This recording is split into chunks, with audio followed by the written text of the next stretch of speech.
Okay. Hi, everyone.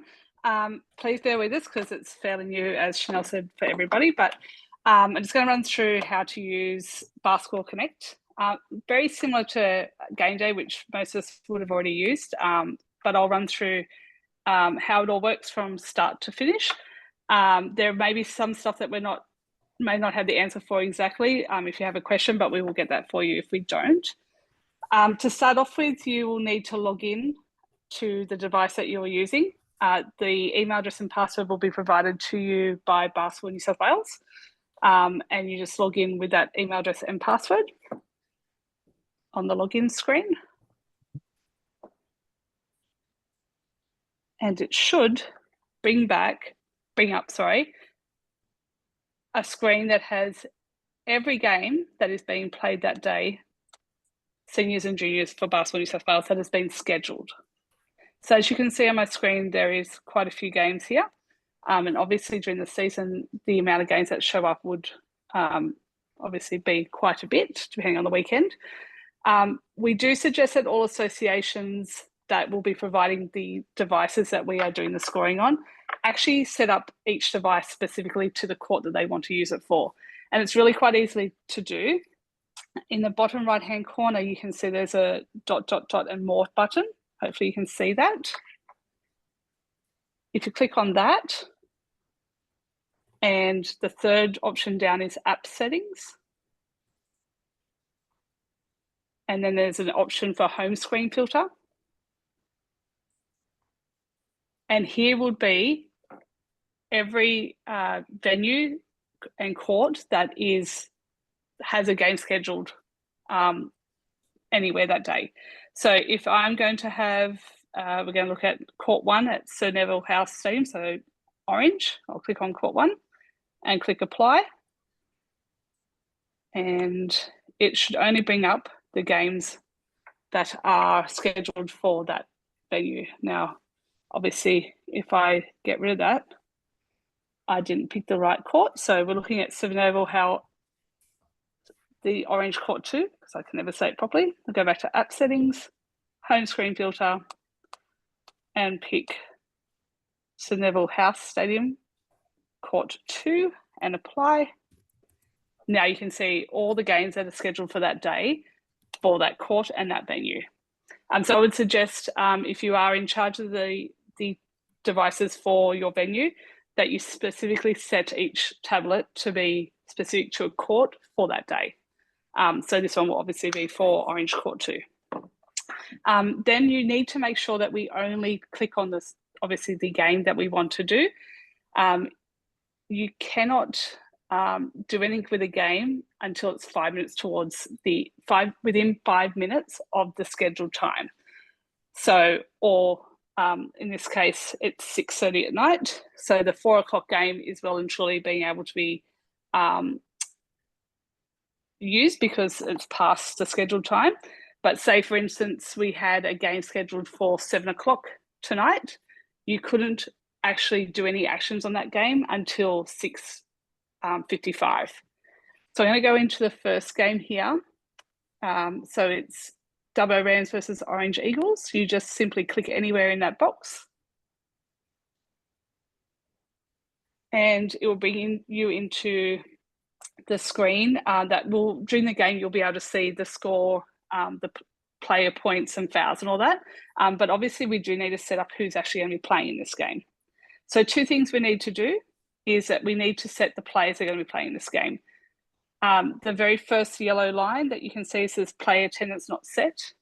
If you click on that, it will show you both teams. So for the very first games, the players will most likely will not have player numbers or shirt numbers assigned to them yet. So you will have to set that up. If you click on the players anywhere in that player line, and it doesn't have a shirt number, it will prompt you to put a shirt number in. So if I click on that player, I've already played with this a little bit, but if you click on that player and click on the number, you can adjust it to whatever you want it to be. If it's a player number that's already in existence, you need to change it. It will come up with a prompt saying you can't use it, someone else is already using. So I'm going to make him 99. And I press OK. You can see Jake Butcher is now shirt number 99. Arthur Skinner, his shirt number is number 5, and so on and so forth. You can see Cortland Forrester doesn't have a number. It does say select shirt number. If you click on his name, it'll say enter a shirt number. I can make him number 1 and press OK, and he becomes number 1. If it's the wrong number, manager says, hang on, wrong number, then you just simply click anywhere on that line again, click on the line where 1 is, backspace, and I'm going to make him 21. It wasn't 1, it was 21. If someone else already has 21, it will say you can't use that, please change it. And I press OK, and he becomes shirt number 21. So obviously, after you do the first game where they've played, their numbers will already be in the system. So we do need to make sure every game that if there are any changes, the managers should be checking that all the numbers are correct. Usually in rep games, the players keep their numbers week on, week out, but it's always good to just double check. And if we need to change any, it's again, you simply click on the player's name anywhere in that line, backspace, and make it whatever number you need it to make it, as long as, again, it doesn't clash with anyone else. And click OK. He's now number 88. To allocate them to the game, we need 5 to start a game. So to allocate at least 5 players to the game, the manager or the coach or whoever is doing this, like we did with courtside, they need to click on the right-hand side. You can see there's a dot. If you click on that, that tells us that we are selecting them to play in the game. I've just tried to select someone that doesn't have a number. So it's prompting me to put a number in. I'm going to press OK. It's put the number in and it's given him a dot. So we're allocating into the game. But again, you have to have 5. You can see the top left-hand corner, it says select players 5. So you know you've at least got the 5. For juniors, no more than 10 players can play, although there may be more than 10 listed in the team list. But you need to have at least 5 players selected and no more than 10 selected. And this has to be done before the game starts. Once you've confirmed that that's correct for Dubbo, you're going to confirm the team, and it'll take us to Team B. So my first 3 players have already got numbers beside them, so I'm just going to tick them as yes. If I try and tick Dylan, there is no number. It's going to ask me for a number. So I'm just going to put a number in and press OK. I've only got 4, so I still need to add at least another 1. So I'm going to click on Henry, going to make him 44. Okay. And I'll give them 6 players. So I'm going to make Hudson eligible play and make him 61, for instance. Again, the numbers will keep for the next game, but always best to make sure the numbers haven't changed, especially if you change into your away strip or whatever, you're adjusting your 12 players and putting some of your developed players in or whatever it may be. Just always make sure that your player numbers are correct. And you make sure that you've put every player that is possibly going to be playing that is no more than 10 players for the team, you have allocated them to the game before the game starts. So just like it is in previous seasons, the players must be allocated to the game before the game tips off. During the game, we can change the number. If we put the wrong number down, that is fine, but they have to be allocated to the game before the game starts. Okay. If there is someone that's not showing on the team list, then obviously someone's going to need to call whoever the contact is for BNSW and get that sorted if it needs to be sorted. That is the only thing. We don't use anything at the bottom, that borrow player, ignore that. Please don't use that. Again, minimum 5 players, no more than 10 players per team. Once you're happy with both teams, you can switch between the 2 teams if you like by just clicking on the team name at the top. Once you're happy with that, you just confirm the team for orange, and we're in the start of the game. You will also need to allocate who the coach is for both teams. So you can see at the top of the screen, the second yellow line is team officials not set. I'm going to show you how it should be done.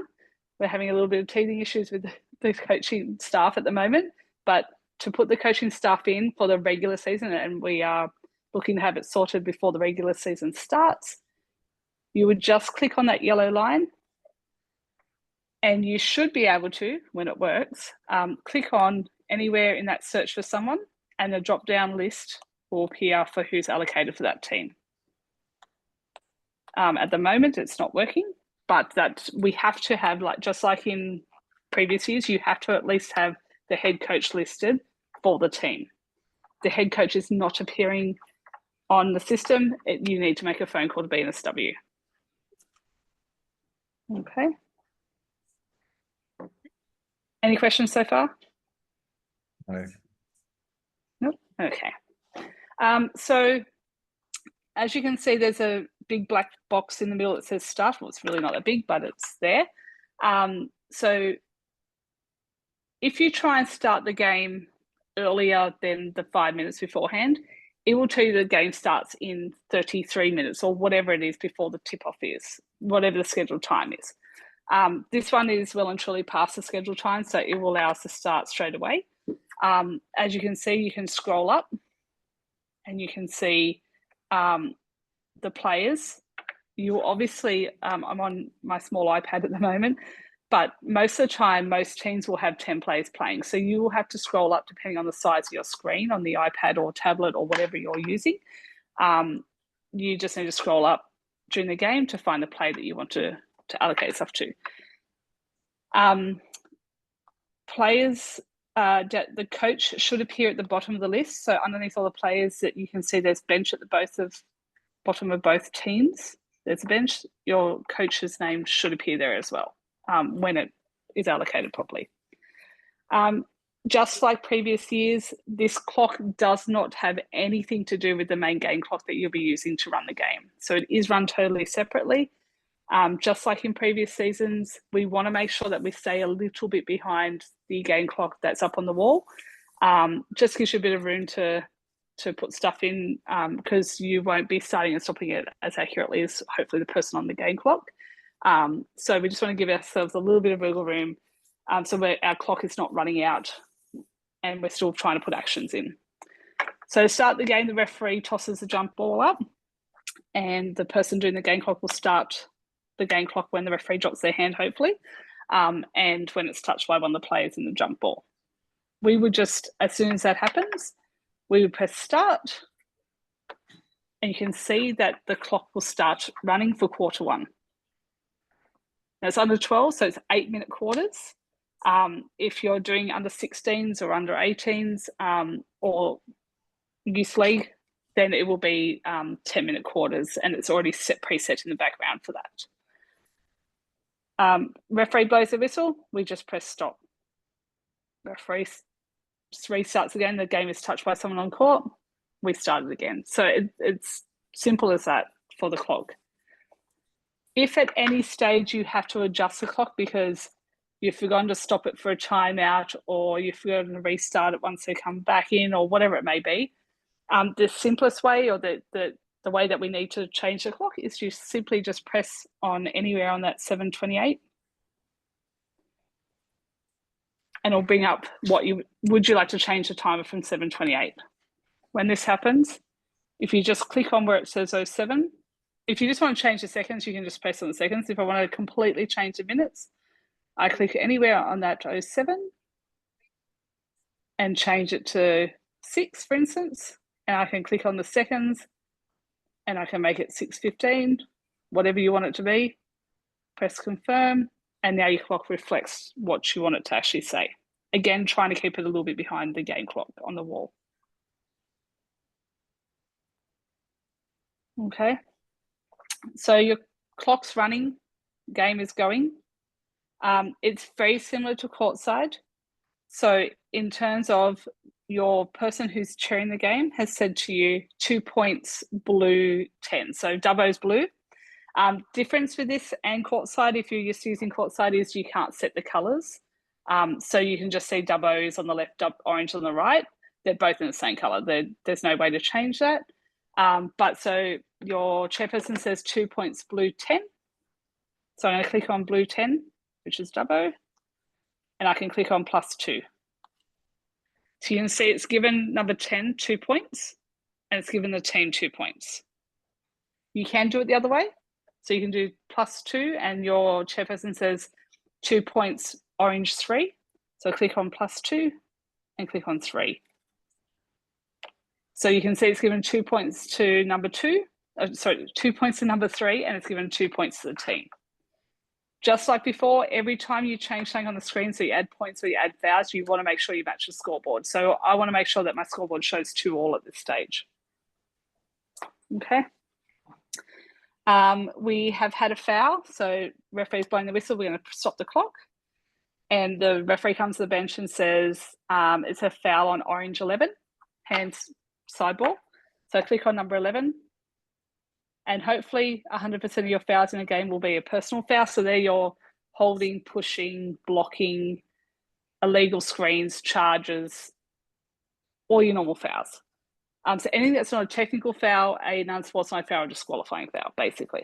So number 11's got a holding foul. So I'm going to click on number 11 and click on personal. You can see that number 11 has got 1 personal foul in his next to his name, and the team has got 1 foul. Okay, so we need to make sure we're holding up a number 1 foul bat, and we need to make sure the scoreboard shows that orange has got 1 foul. Okay. Chairperson says, I'm going to start the clock again. So chairperson says that 21 blue's fouled. So I'm going to give 21 blue a foul. Just like before, 21 blue gets another foul, for instance. You can click on personal and click on 21. And you can see it's given him, now he's got his 2nd foul and the team's got 2 fouls. Okay, so you can do it either way. If you make a mistake, there is an undo button underneath each team's score, and it undoes the last action that you've done for that team. Okay, so if I undo, my last action I put in was a foul on 21 blue for Dubbo. Okay, but I realized that my foul on orange was incorrect. So if I click undo on the orange side, you can see that the foul on number 11 for orange is gone and there's no team foul anymore. If I click on undo for Dubbo, you can see it's taking a personal foul off number 21 for Dubbo, and it's reduced the team fouls to 1. So you can't do more than 1 action per team. It will only undo the very last thing that you did. Okay, but you can do it specifically for the team, not just the very last action. Okay. If it's not the last action that you did, you can see in the top right-hand corner, there's a cog button. Hopefully you can see it. I'm going to click on the cog. Is it covered? It's sort of covered on mine. I'm going to move it the other way. Okay, so click on the cog. If you have to go at any stage and change a player's number, you can go into team selection in the cog settings. And I can make number 10 for Dubbo, or I can go to orange, but you can move between the 2 teams. I'm going to go to number 10 for Dubbo, and I'm going to make him 21, for instance, whatever it is. He might have had blood on his uniform. It could be that we allocated it to the game and they realized they didn't change the number. It's the only time you can do that. You can't add a player, but you can change his number once the game starts. So I'm going to click OK. Can't use 21 because someone else has got that. So I'm going to make him 22. Okay, you can confirm your team. It takes you back here. If you need to change something that wasn't the last action that you've done, I can click on action log, which is the 3rd option down. And it will show you all the actions for the teams. So I haven't done many of this at the moment, but what you can do is we've got a foul on number 21 and 2 points for each team. Okay, so say the 2 points that I give in orange, number 3, Barnaby, if I click on that, okay, this is 1 moment, it's going to make a liar out of me.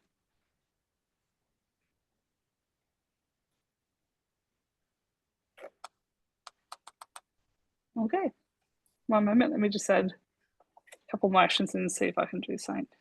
My apologies for a moment. Let's see, there's a lot more actions in here now. Okay.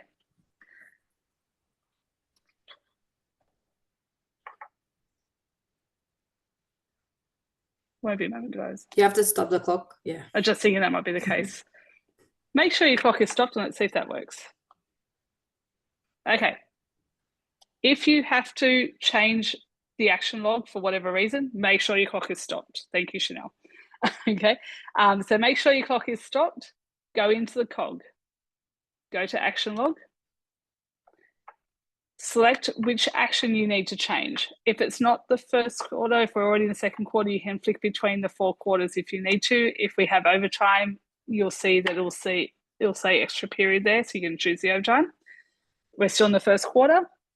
So I need to go to the last 2 points that I put on, which was 2 points for number 11. I'm going to click on that action. Okay, a couple of things you can do.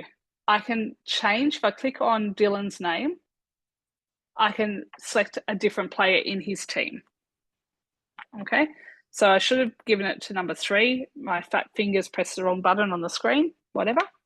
I can change how many points it was from a 2 to a 3 or a 1 if I need to. Okay. I can change what period it's in, I can change what time it is. What you can't do is you cannot allocate it to the other team. So if you put it on the wrong side, so say I just put on the wrong player in the same team, I'm going to press done. And the 2 points from number 11 is now 2 points to number 3. That's easy. If I did put it on the wrong team completely, I need to go into the action. And the top right-hand corner, you'll see that there's a little bin there. If I click on that, it is gone. Now, please be mindful, it did not ask me if I wanted to delete it.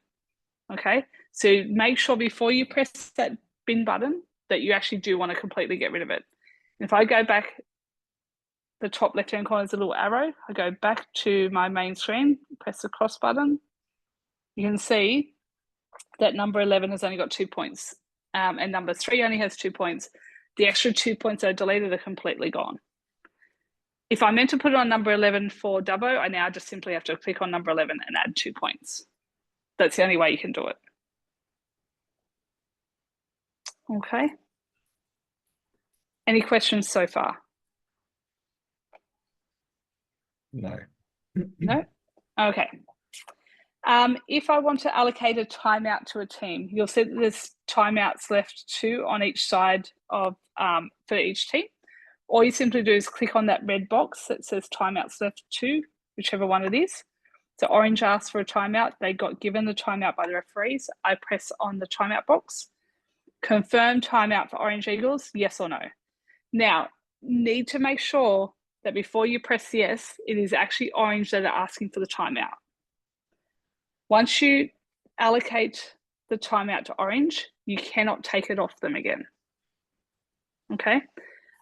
There's no way in the action log that you can actually change it to the other team. You can't delete it. You can't do anything with it. It's done. So if that happens and you accidentally press yes and it should have been a Dubbo timeout, my suggestion is keep track of it on the scoreboard, okay?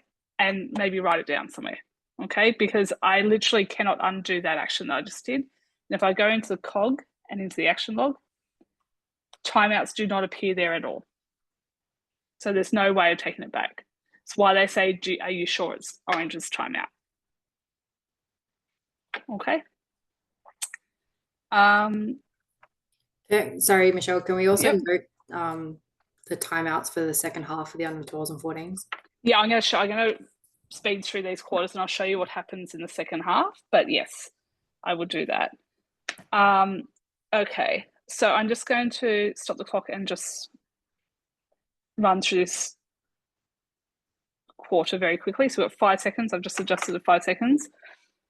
So we get to the end of the first quarter. It comes up saying, and you can see it comes up with a little box at the bottom, but you can see that there's already 2 minutes running in the middle. Okay, it's running down, but it says confirm your first quarter score is 4-all. You can press yes, and it will take you to quarter 1 break. If you say no, It's still counting down the quarter time break, but you can adjust it. You can add more points if you miss the last score before the end of the quarter, whatever it may be. You're not stuck. It's fine. You can add 2 points. And it says, okay, are you sure you now want to confirm it's now 4-6? So I'm like, yep. And we're in quarter time break. Okay. If we need to rush it up, if you want to start the next quarter sooner, or you just didn't confirm it the end of the game before they started the clock and you might need to reset, if you press start, it automatically starts the next quarter for you. If you accidentally press start, don't stress, you can press stop again, and then you can either just adjust your clock by clicking on it and put it back to 8, or you can just wait 3 seconds and then press start. It's not a huge drama. Okay, so starting our second quarter, you can see our team fouls are back to 0 because they reset every quarter. Our timeouts are still 2-1. They don't reset at the second quarter, so that's fine. If someone gets a technical foul, I'm hoping that no one needs to do this, but our little darlings sometimes don't behave. If someone gets a technical foul, referees will say it's a technical foul on blue 88, for instance. So click on 88, click on technical foul. Gives a technical foul to Harvey, gives a technical foul to the team foul. Oh, sorry, it gives a team foul to Dubbo. So we need to make sure we tell everyone it's his first foul and that we make sure the scoreboard shows one team foul for Dubbo. What it doesn't show on this screen is that he has a technical foul. It is really important that if we do have tech fouls or unsportsmanlike, that we make note of it somewhere, because if a player receives 2 technical fouls or 2 unsportsmanlike or one of each, they are disqualified from the game and they are taking an early shower. So we can't see this easily. You can go into the COG, into the action log, and I can go into the second quarter now and you can see that Harvey's got a technical foul, but that's the only place that you can see it. So it's worth noting it down. That if somebody gets a technical foul and unsportsmanlike, you actually note it down so you keep track of it. The referees may know or remember that they're given someone already a technical foul, but if it might be first quarter and fourth quarter, they may forget. Okay, so clock's running. We have going to give someone 5 fouls. So I'm going to give number 21 some fouls, and you can go player number personal or personal player number. Now he's got 4 fouls. If I give him his 5th, it says he has reached his foul limit. Do you want to remove the player from the match? Yep, because he's got 5. If you made a mistake, click no and undo it. Either way, you can undo it anyway. But press yes, and you can see he's got a line through his name. Okay. Very important thing to note is that even though he has a line through his name, I can still give him points. I can also give him more fouls. So I want everyone to be really mindful that once a player is fouled out, yes, he now has 6 fouls. We don't want that happening, okay? No one can ever get 6 fouls. If someone has been disqualified for a game, it might have been 1 tech, 1 sports, like, and he only ever got 2 fouls for the entire game, but he's disqualified. He can't have more than those 2. He's game disqualified. He's out of there. So please, if I can ask you all to be mindful that once someone is fouled out of the game or disqualified in the game, we don't allocate any more actions to them. If we put it on the wrong player, you can undo, you can go into the action log and delete it or change it to the other player if you put on the wrong player. That is fine, but we should never have a scenario where someone is showing points after being fouled out or fouls after being fouled out. Okay. So we undo that and get rid of his 6th foul because we don't want that happening. If someone gets 2 technical fouls, so I already gave him 1 earlier. Says, do you want to remove the player from the match? He's only got 2 fouls, but as soon as he received his 2nd, he is disqualified from the game. My answer is yes. He is now out of the game, but I can add points to him still or fouls. So we don't want to do that. If there are lines through them, do not put any more actions against the player.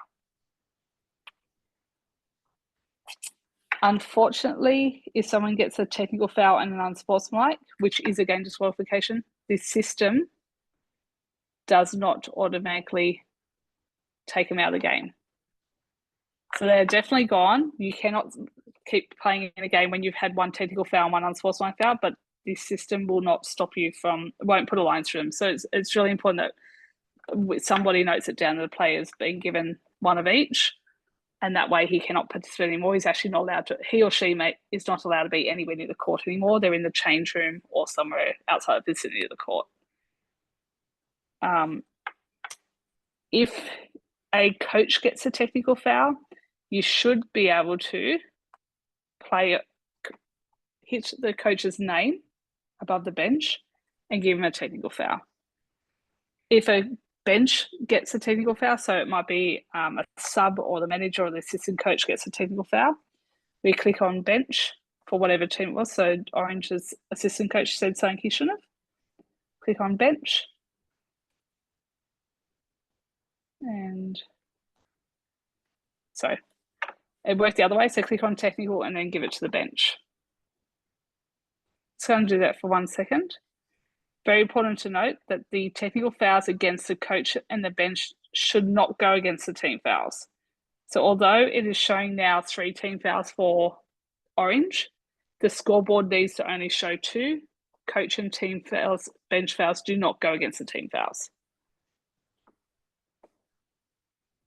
Okay, so there's a couple of little gremlins in here, and hopefully you guys never have to worry about this and there's no technical fouls and unsportsmanlike or disqualifying, but it's just wanted to let you guys know. Okay, I'm going to stop and adjust my clock. So I've got 3 seconds left in the second quarter.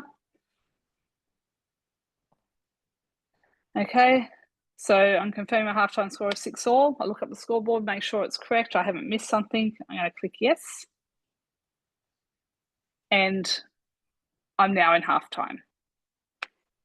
Okay, during halftime, you cannot make any adjustments to the game. So you needed to press, if there was an issue and it was 6-all, it should have been 7-6, you missed something, or they come up and said, look, we needed to change a foul, it should have been on this player. You need to actually start the second half and put the action in there, and you can go and change in the action log that it should have been the second quarter, that's fine, but you can't actually physically do anything while the halftime or the quarter time clock is running. So I've got to the end of the 5 minutes. I want to start early, so I'm just going to press start, and this will start my third quarter clock. I can press stop if I didn't want it to start and adjust it if I need be, or just wait 5 seconds and press start once the game has started again. What Chanel mentioned earlier is that you'll notice that both team timeouts have been reset, but it's been reset to 3. In under 12s and under 14s, they are not allowed more than 2 timeouts per half. So if we can please make sure that we don't give either team the third timeout in the second half. So when we're playing 8-minute quarters, we do not get 3 timeouts each in the second half. They only get 2. So if we can try to remember not to do that, that would be fantastic. Okay. I'm going to adjust the clock and I'm going to show what happens if we get to the end of the game. So end of third quarter. I'm happy with my third quarter score. It's still 6-all. It's a very high scoring game. I'm going to start my fourth quarter. I'm going to give some fouls. Okay, so foul counts 1, 2. We get to the end of the fourth quarter and the scores are still locked at 6-all. Okay. Are you happy the fourth quarter is correct? Yes or no? I'm happy it is because it's a draw. So we're going to have overtime. So just remembering that we can never have a draw in rep basketball. We have to have a result of at least 1 point difference. So if we do have a 6-all draw and we're happy with it, we press yes. If we miss something at the end of the quarter and it should be in 1 point difference, then we press no and I can go and add a point and make it not a draw anymore, which means that Dubbo won this. So if you are doing this and you are happy the score is 7-6, to confirm the game, we're not going to do it because I'm going to show you what happens if we do have to have overtime. To confirm the game, we would just click in that box, type in confirm, okay? Press done, and it will confirm the game. We are not going to do that. I'm going to show you what happens if you made a mistake. I'm going to press cancel. I'm going to undo that last score that I gave Dubbo. And it's like, okay, confirm fourth quarter score, 6-all. I'm going to click yes. Okay. And now it's asking me to start extra time. Okay, so I'm going to press start extra time. Sorry, I'm going to stop for a sec. Yep. Quick question, Michelle. What is the Yep. 1M, 2M, 3M underneath the scores? To be honest with you, I actually don't know and don't use it. Okay. So just ignore that because it doesn't have any impact on what we need to do for the game. I believe it's like the missed points. So Okay, they and missed a 1.0, missed a 2.0, but we're not. Yep. So just ignore those ones. Ignore that line. We're not doing misses and maids. We're just doing maids. Yeah. Cool. Thanks. Yep. Good question though. Sorry, I've been completely ignoring that because I didn't want to use that because I found all my other buttons I needed. Okay, we're in overtime. Now, a couple of things to note. Overtime for under 12s and 14s, when it's 8-minute quarters, is 3 minutes overtime. The system has been set for 5, and we are working on how to get that changed. So at the moment, it is that, but you can always, there's definitely not 5 minutes overtime for 12s and 14s. It is set correctly for a 10-minute quarter game, and we are getting that sorted hopefully. If for some reason you have games this weekend that need overtime and it is a under 12s and 14s game, my only quick fix that I know of at this point in time is I'm going to change it to and start my overtime. That's the only thing that's different. The time itself is different. Okay. So I'm going to start it. Now, the other thing to note is they only get 1 timeout per team per overtime. Okay, so this is correct. It shows 1 time. It doesn't matter that they didn't use their timeouts in the fourth quarter. They do not carry over. It is 1 timeout each. That's all they get. So you can see that that's correct. Dubbo and Orange will get 1 timeout each. What shouldn't happen is that the team fouls should not reset from the fourth quarter. So my suggestion is that we do not reset the scoreboard at the end of the fourth quarter. We have flagged it with Basketball Connect that it shouldn't be resetting. It's a FIBA rule that under FIBA rules, not NBL rules, but under FIBA rules, the team fouls will carry over from the fourth quarter. So your scoreboard, if they're usually for having overtime, they're both in bonus because they're trying to foul and trying to win the game. But whatever the scoreboard says, it might be 3-4, it might be 3 or whatever it is, both in bonus. Keep that up there and go by that because your Basketball Connect will not show the correct team foul announced at this time. But we start scoring like we did every other quarter. I'm just going to give 2 points to number 3. Number 13 scores 2 points, remembering not to give anyone who's already fouled out or disqualified any points or fouls. We don't want to do that. If we get to the end of the first quarter and it's still tied up at 8-all or 6-all or whatever the tie is, we are confirming, yes, that score is correct, and we're going to second overtime.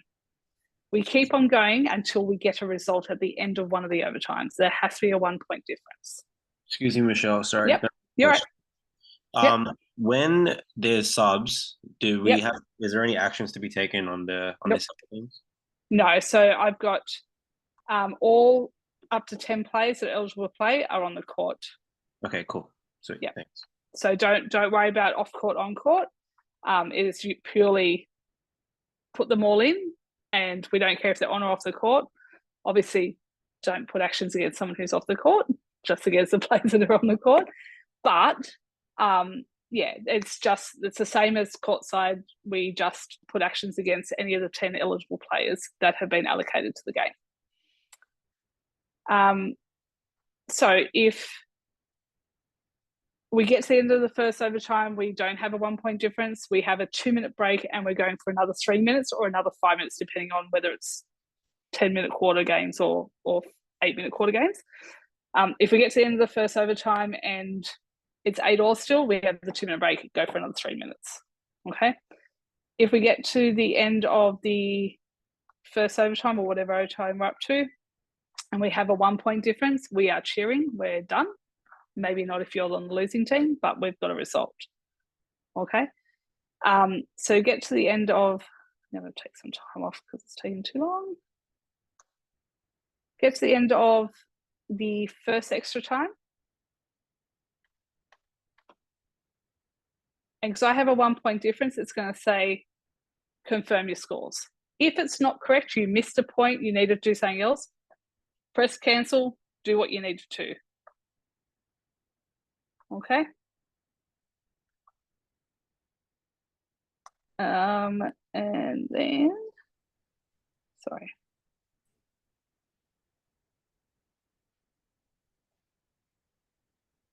You can undo. If it's extra time, because it should have been 8-all, you're going to press yes. It will force you into second overtime. If it's no, you're going to do a 1 point difference. Okay, so we're happy that Orange have won by 1 point. Everyone's happy. Once you put this in, you cannot do anything else. BNSW is the only one that can change it now. Okay, I'm going to press done. I'm going to press submit. What I would say is that once you press submit, you can't see the screen anymore. So I'm going to press submit, but the scores are live updated. So you can go up onto the web and find it straight away. The personal points and fouls and everything like that for the game, you can find that straight away. There's no delay anymore. So I'm going to press submit because I'm happy that Orange won by 1 point. I'm happy that's the correct score. And it's gone. You can see that the game is not there anymore. It's completely gone. Michelle, can you just run through for them again what happens when they get a tech and an unsportsmanlike? Yep, sure. So if a player in the game gets a technical foul and unsportsmanlike any time throughout the game, whatever they receive as their second is basically it disqualifies them from the game. So they might go tech in the first quarter and unsportsmanlike in the fourth quarter. It could be back to back. It doesn't matter. As soon as they receive 2, they are ultimately disqualified from the game. Unfortunately, Basketball Connect does not put a line through them. It doesn't stop them from continuing. But we need to make sure we tell the referees, if they don't already know, that player has just received their second. If it's 2 unsportsmanlike or 2 technical fouls, you'll see it because it'll say now they've received the maximum they can have, and it'll put a line through them. But it won't if they get 1 of each. So it's just really important that if the referees aren't already aware, that they are told that that was their second. And that player needs, just like if they've been disqualified or if they've received 2 techs or 2 unsportsmanlike, they are having to leave the vicinity of the court and cannot take any further action. You can't even sit on the team bench. So someone's just said, how do you remove them? The supervisor will remove them. How do we remove the player, or is that what we mean? I don't know, it just says, so how do you remove them? Do you want to ask a question, Asha?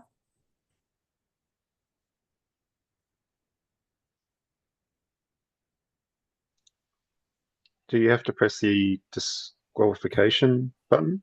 No, because that's separate. Well, you can, but they technically aren't disqualified. Yeah, so I was just wondering how to take the player out of the game then, so that they had their name crossed off the list. That was all.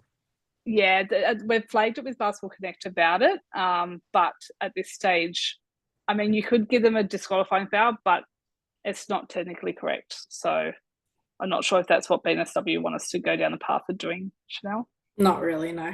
No. Because when we run reports about like what's happened, yeah, it won't be correct. Get the accurate stuff. Yeah, and if someone queries it, you could go into the action log, and see, like, the technical foul and the unsportsmanlike. You'll be able to see that. It just won't stop them. It won't put a line through them. I flagged it today with Chanel, and then it was flagged with Basketball Connect that this is an issue because it is a FIBA rule that one of each will do it. I don't know how they can fix it and whether it can be done, but it's obviously not ideal.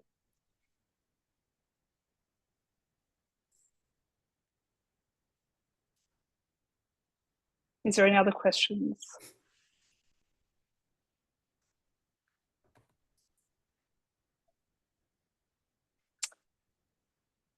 I was just telling Chanel, just so this is recorded, but I will also do a training video similar to what I did for Courtside in the next week or so, hopefully when they find out some of the issues or we've worked out a way around it. So we'll be able to share that with all associations so your parents can watch them at their leisure as well.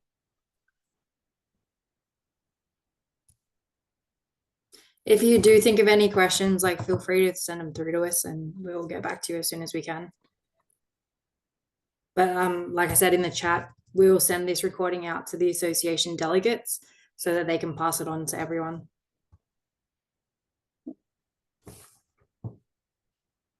Okay. All right, if no one's got any questions, thank you for joining us and good luck for those that are playing this weekend. Thank you. Thank you. Oh, Thank and you. Brad, it's still 24 shot for 16s and 18s. Sorry? Brad just asked if it's a still 24 shot clock or 14-second reset. We don't do 14-second reset for juniors. It's all 24. Yeah. Yeah. And for 14's Division 1 or 14's JPL, sorry, yeah. Yeah.